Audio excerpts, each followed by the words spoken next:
Okay, so good afternoon, everyone. Hello, sir. Okay, so let's have a recapitulation first on what Miss Versol tackled. So she tackled about customer persona. So customer persona is all about it's like a form that consists of demographic profiles, a personal profiles, positions, professional positions, and everything.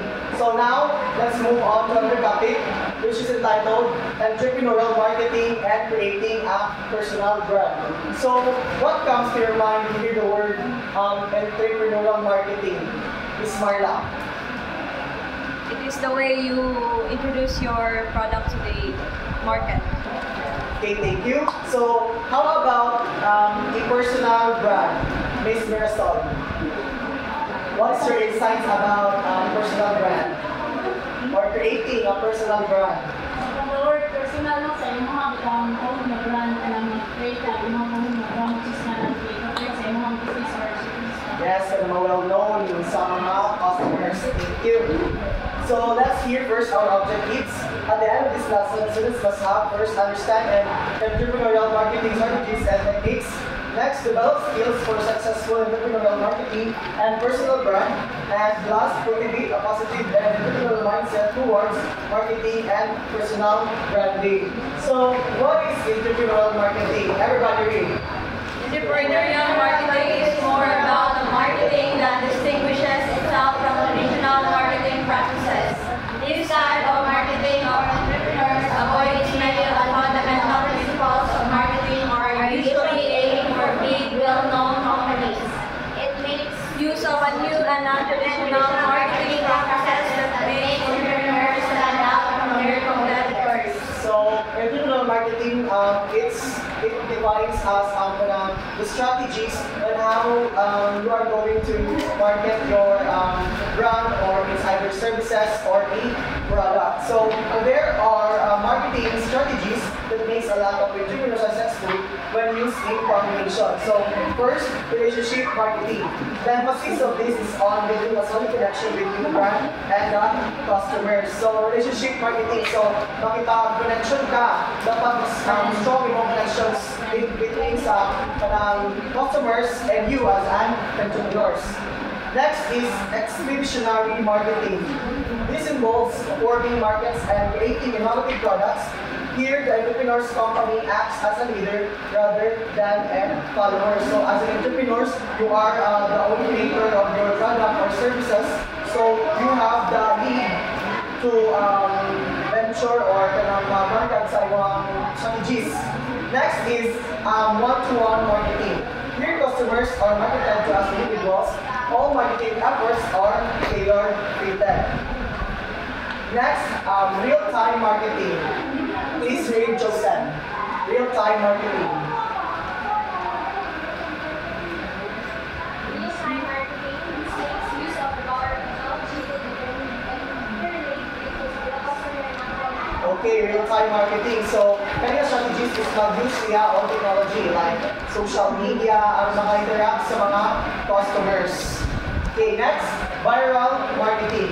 It places marketing messages on the internet like Facebook and Instagram so they can share and expanded on by customers. So, not just also by real-time marketing, but also you should be approach ka sa iyong mga customers through online market. Next is digital marketing.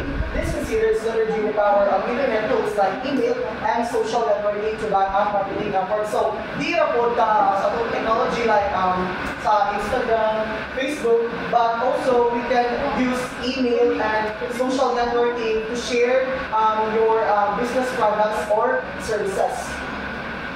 So, in a journal written by Michael H. Morris, the concept of entrepreneurial marketing consists of 6 elements, which are first, customer intensity. So, please read Miss Kayla, customer intensity.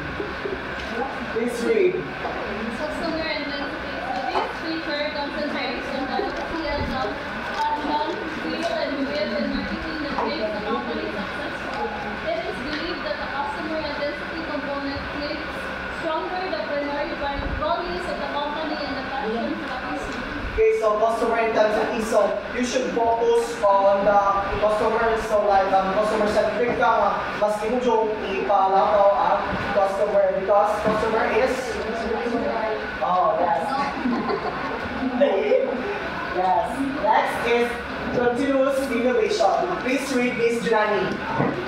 Continuous innovation. Continuous innovation. Entrepreneurial company must constantly create innovative ideas and transform revenue or improve products and or services or processes. Okay, thank you. So you should not only focus on customer centric, but also you should focus on creating your personal brand. Like you will create innovative ideas aron mailago ang inyong brand. Then new improved products or services or processes must mapa-improve sa. Next is strategic flexibility. An individual or company must display an enthusiasm to always evaluate and fine-tune its strategies. So after nato mga na we have the customers and also we have the innovations, then we will evaluate for us our strategies is effective and efficient. Next is calculated risk-taking. So, please read Miss Jeremy. Calculated risk-taking. Calculated risk-taking. Risk-taking refers to the pursuing novel opportunities. Entrepreneurs take calculated risks, but some can be serious for the future of the company. Okay, calculated risk-taking. So, kayo na mga risk, calculate na nimo in the future. Then, na kayo mga breakdown dito kung saan yung mga risk. So, andam na ka sa mga risk na maabot in your business. Next is proactiveness. Entrepreneurs are conscious of the significance of the external marketing environment. However, they do not take it as a given. So, also, as entrepreneurs, you are also active in having your business. Then, next is resource leverage. Okay, please read this pada. Resource leverage. Resource leverage. Entrepreneurs' ambitions usually go beyond the resources. Hence, they are obligated to utilize the resources and invest responsibly. Okay, what is your understanding with that statement? What's your insight about resource leverage?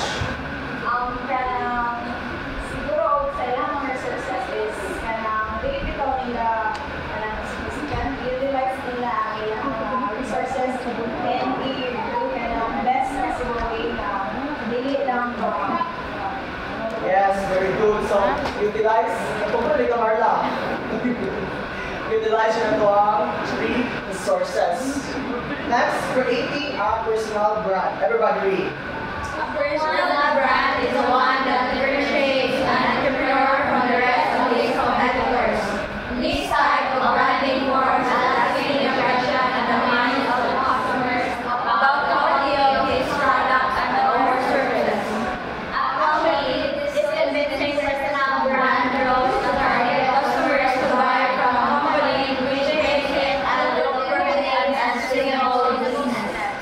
Okay, what's your understanding about that personal brand, Samantha? Personal brand. From the word personal, not brand, what makes it unique to entrepreneurs. Yeah, so in creating a personal brand, it should be unique na ma-shock ang mga tao, ay, company na. So, mapalit ko, ano yung mga company na mapalit sa inyong brand. Creating a personal brand. So, here are some of the benefits of personal branding. So, we have first, trust and authority. With a personal brand, an entrepreneur can build trust with his customers and position himself as an authority and thought leader in the industry. So, just like in the entrepreneurial marketing, so you have the authority in having your business. Next is get featured in media. So, with a personal brand, it is easier for an entrepreneur to reach and be found by media like online publications, magazines, televisions, radio, podcast, and others. So, di ba sa market o dito, but we have also to post mga brand to be able to your brand ka ng touch sa mga customers or mga company ang gusto mo palit sa inyong brand. Next, build a network. So everybody read. Your personal brand, it clearly articulates who the entrepreneur is, what he does, and how he helps others. The brand makes it easier for other people and other entrepreneurs to see value in connecting with the owner of the business.